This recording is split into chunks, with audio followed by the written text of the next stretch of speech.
Hi there everyone, Michael Finn from the RDCA, and I'm coming to you this evening in relation to the upcoming SGM, where we will be considering applications from Heatherdale Cricket Club and Vermont Cricket Club to move from the Box Hill Reporter Cricket Association into becoming affiliated with us, starting with the next coming season. So the idea of doing this video was to bring all of your club presidents, secretaries, executives and committees up to speed with the information as we know it as of now. And then that would allow you to make sure that you've got the most accurate information so that you as a club can have discussions amongst yourselves. And so therefore in the next coming weeks before the SGM, when I call through and speak to the club presidents, you will have had an opportunity to discuss amongst yourself, form your own view, and ask then me any questions that you may have moving forward. So what I'll do is I'll dive straight in and I will give you the information as we know it on what we believe is a very, very exciting opportunity. So let's start with how we got here and the background as to why they're joining the RDCA. So the background is that both clubs have informed us that they have been doing extensive due diligence for themselves and their own strategic plans for well over 2 seasons, long before they even got to us. So in relation to how it came to be that they're speaking to us, we formed probably the last 5 or 10% of their conversation. We haven't been involved in the first 90%. They've been evaluating where they are, who they are and where they're going individually for well over 2 seasons. So that's the first thing that I want to give you. This is not something that for either club has come out of the blue. For both clubs, it's something that has been a very, very long, very, very deliberate and very, very strategic process. Both myself and Tim Court have sat down with the presidents and the execs of both clubs, and I can say that we've been thoroughly impressed with their level of due diligence, with their level of consideration for making the right decision for the right reasons, long before they got to us. So within that, it's also important to note that the RDCA has a very, very strict non-solicitation policy. And so what that means is that under no circumstances at all have we gone out and proactively sought to engage any of these clubs in any way, shape or form before they came to us. We don't do it. We wouldn't like it if it was done to us, so we don't do it to any other association. So just for the sake of that point of clarity, we were approached informally toward the end of last season by both clubs. And that was after and only after they'd been through an extensive process themselves. We then had mentioned to them that in order for us to engage formally, that they would need to have, of their own volition, an SGM, which both clubs have held, and then under their respective constitutions, they would need to resolve with a majority, just as we're seeking to do with our own SGM, the ability or the resolution for that club to seek application into the RDCA. Once that SGM had been held, and once that resolution had been taken and passed with the majority as per their constitutions, once we received that documentation, or once we received that advice that those SGMs had been held, then we could then formally respond and formally engage. So in relation to our journey with this, we've only been engaged recently, and it's only been on the back of both clubs having done their own due diligence, I've mentioned, and engaging in a formal process to come across. So that's how we got here. I'm just reading at this point in time, just to make sure that I give you the information. I've made some notes. I think that what I would say to you before I get into how we're going to handle it and how we're proposing to handle it is that, as I alluded to earlier, both Tim and myself have had extensive conversations now with both of the clubs. It's my great pleasure to report to you that, in my opinion, and obviously I'm in a unique position where I get to speak to many of the club presidents directly myself. These two clubs are very, very, very well-run clubs. They have very, very strong committees. They've got very, very strong processes and procedures in place.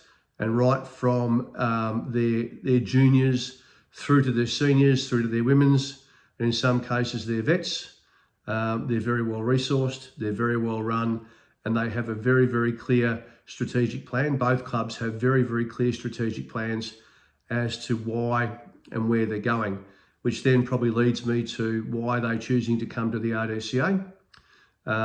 Both clubs will have an opportunity at our SGM to make a presentation to you. Both clubs are going to be given 15 minutes to speak, and then you will then have the opportunity to ask some Q&A. But what I can tell you at a high level is that both clubs have made a decision to come to the RDCA because after going through their review, they have arrived at the fact that the RDCA, what we're doing in the RDCA at the moment, brand RDCA, in their opinion, is the strongest, most well-run comp, and it fits where they want to go for the betterment of their clubs moving into the future.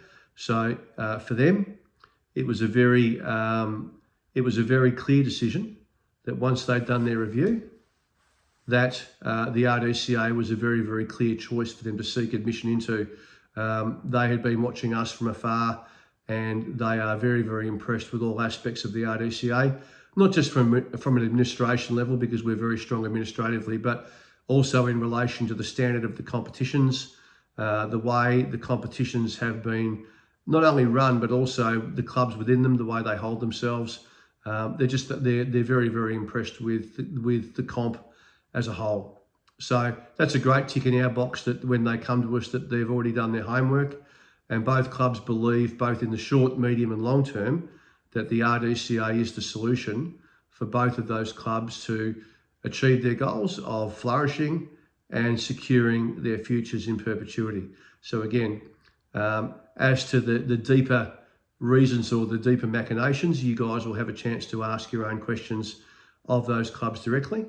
But we've been chosen by both clubs after extensive due diligence. So we're happy with that. We think at an RDCA that we run a very, very good competition, and I'm very, very blessed as chairman to be able to have an amazing group of people around me, an amazing group of volunteers that make the competition attractive. But however, the competition is only as strong as the clubs that we have in it, and we have a lot of amazing clubs. Every one of you in your own right does a really, really good job. And I think it's not just until you actually have a chance to step outside the RDCA and experience the feedback that you get from other clubs that come and have a look at what we're doing, that in looking back in, the strength of our clubs shines through, and the depth of our clubs shine through, and that's what these two clubs see.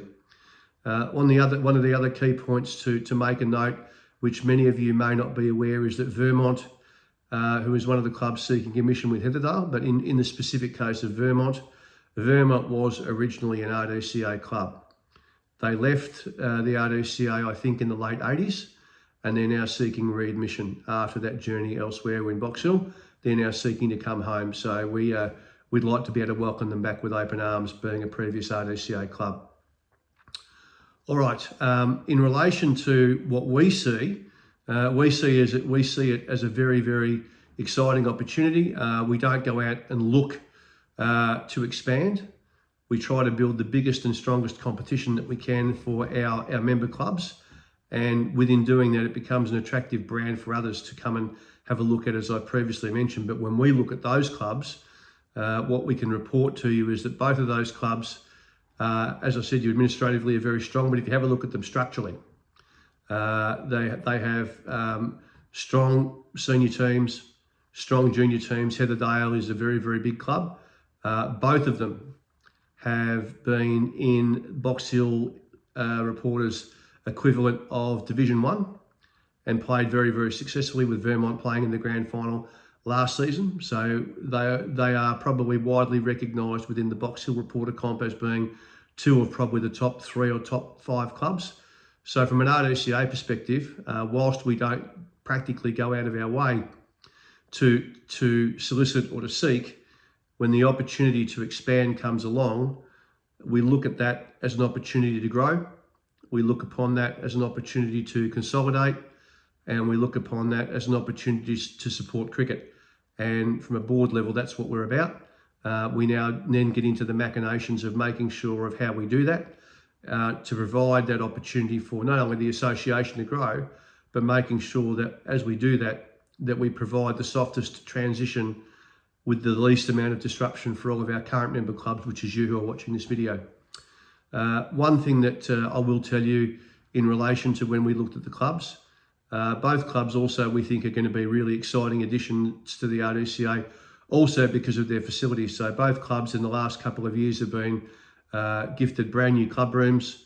In the case of Vermont, they've also just had a major ground redevelopment as well too. So in relation to adding to the RDCA's cricketing roster, all of the clubs that will be potentially playing at their facilities will be very, very pleasantly surprised. They've got some amazing club rooms, beautiful grounds and great facilities. And we think again that even on the strategic aspect of being able to have those clubs come in, we're not going to dingy club rooms that are in need of redevelopment. We're not going to grounds that are second rate. Their grounds and their facilities are the equivalent to some of the very, very best that are travelling around in the RDCA at the moment. So we see that also as a win for our association as we potentially expand into that northern quadrant of sort of Knox and into Manningham and Whitehorse as well too. All right, so that's the history. We've given you a little bit of opinion as we see it at the moment as to why we are endorsing the fact that to you, our clubs, that we think that it's a great idea and we're extremely supportive of these two clubs coming in. Couple of FAQs now, which are the questions that we've been hearing from you that we want to knock on the head and get out of the way so you've got some complete clarity. Firstly, when it comes to the SGM, question has been asked, what is the voting percentage in order for it to pass? And so under the RDCA Constitution, it's a 75% majority that we need to achieve in order for both clubs to be admitted. So I'll say again, it's a 75% majority in order for the clubs to be admitted. In relation to attendance at the SGM, we openly encourage all clubs to make sure that they have their delegates attending the AGM, because as I alluded to earlier, both clubs will be given an opportunity to present and put their best case forward. And if you are a president or if you are a delegate that's been around longer than 3 years, you will remember that when we had the SGM to admit Mount Evelyn and also Seville, that they also did the same. So if you were in the RDCA structure at that point in time and attended that meeting, it will be the same framework. The clubs will come in, they will have the opportunity to present to you, you will have the ability to ask some questions, then both clubs will go out and then we will take the vote. So that is the structure. I think then the last thing that I want to give you, which comes down to where their first 11 teams are going to be graded and what structures we're putting in place around that. We, in conjunction with the senior committee, have already had an extensive look. The first thing that we would like to tell you is that even though both clubs have been playing in Division 1 of the Box Hill Reporter Comp, which is equivalent to our Trellope, as far as the RDCA is concerned, Trellope is out of bounds and no one will come into Trellope. Doesn't matter who they are, Trellope is sacred. So what we think after review is we were considering whether they might go into Division 2 or Division 3, e.g. Wilkins or Newey.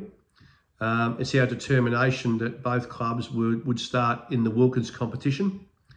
And so what we would do is that we would expand the Wilkins competition to 10 teams. So in these two teams coming in, or in these two clubs coming in and their first 11s moving into Wilkins, the promotion and relegation system that has already been in place from last season will stand. And then we will expand the competition into a 10-team comp. Now, something that is unique and something that's been given a lot of thought is that, and we sort of learnt this from the transition with the Yarra Valley teams as well too, is that it does take at least 2, possibly 3 seasons for when these clubs come in to bed down that conversation properly. from a variety of aspects, not just from a variety of teams coming in, but also clubs being given the appropriate opportunity to plan, not just for the immediate future, but for 2 or 3 years down the track, which takes into account everything from clubs' own strategic planning to player recruiting, player contracts, etc., etc. So what we are looking at doing is that we are looking at both clubs going into Wilkins. We are looking to expand Wilkins into a 10-team comp. And then what we are looking to do is we're looking to maintain a 10-team competition for 2 seasons. Not just 1 season, but 2 seasons. And then at the start of the 3rd season, then we would then perform the retraction back to an 8-team comp.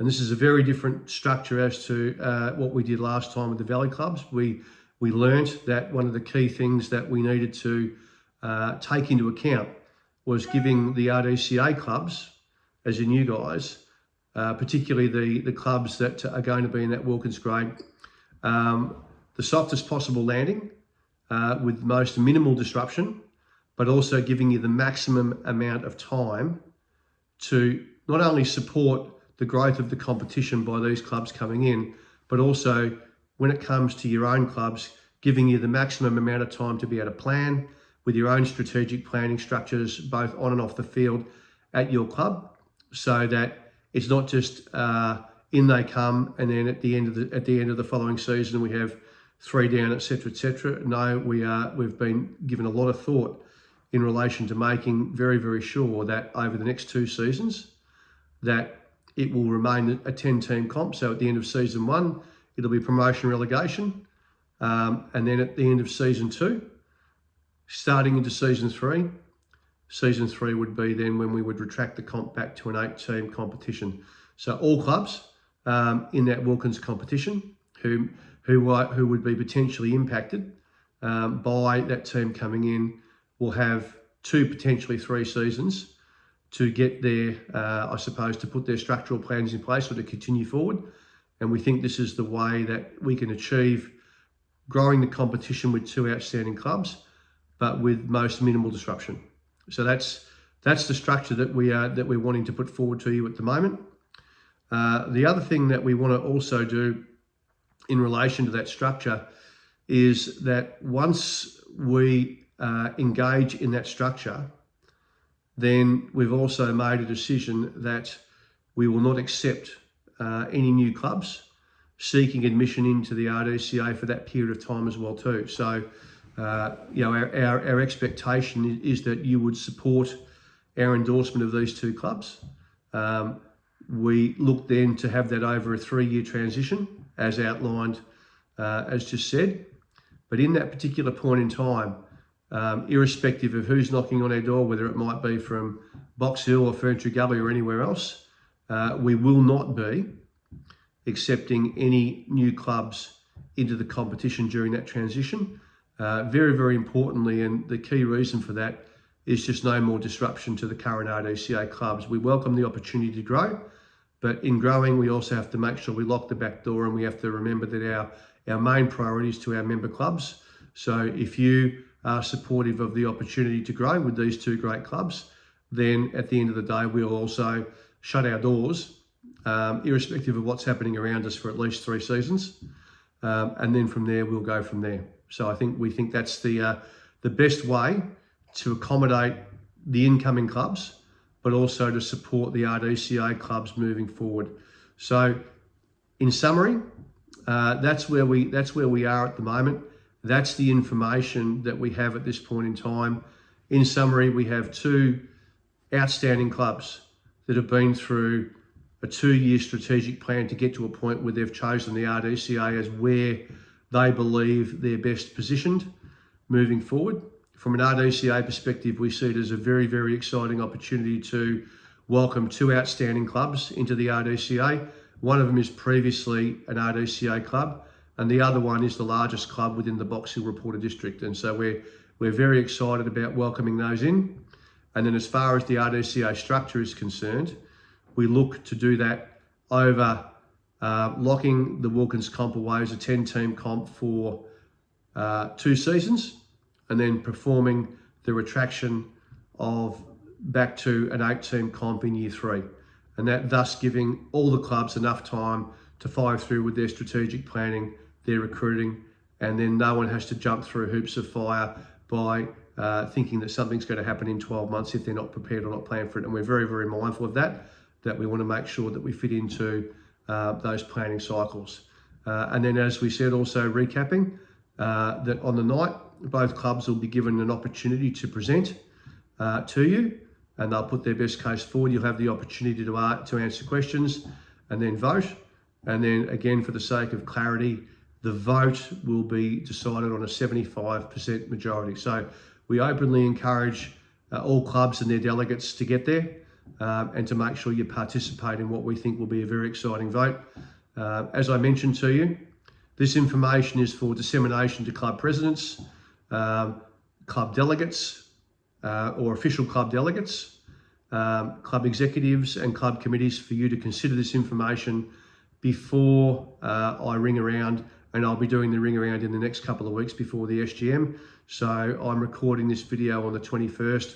I will be contacting all clubs before the end of the month. So in the next 10 days, I'll be reaching out to the presidents of each of the clubs, and I'm hoping that you've reviewed this video and have a chance to form that view. So on that note, hopefully this brings you up to speed with what we believe is a very exciting opportunity.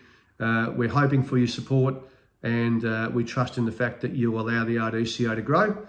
We see this, and we hope that you see it like we see it, as a fantastic opportunity to acquire a couple of amazing clubs. But again, thank you for your consideration. I'll speak with all of you in the next 2 weeks, and feel free to fire me any questions in between, or just pick up the phone and give me a buzz. I'm always available. Thanks for your attention, and bye for now.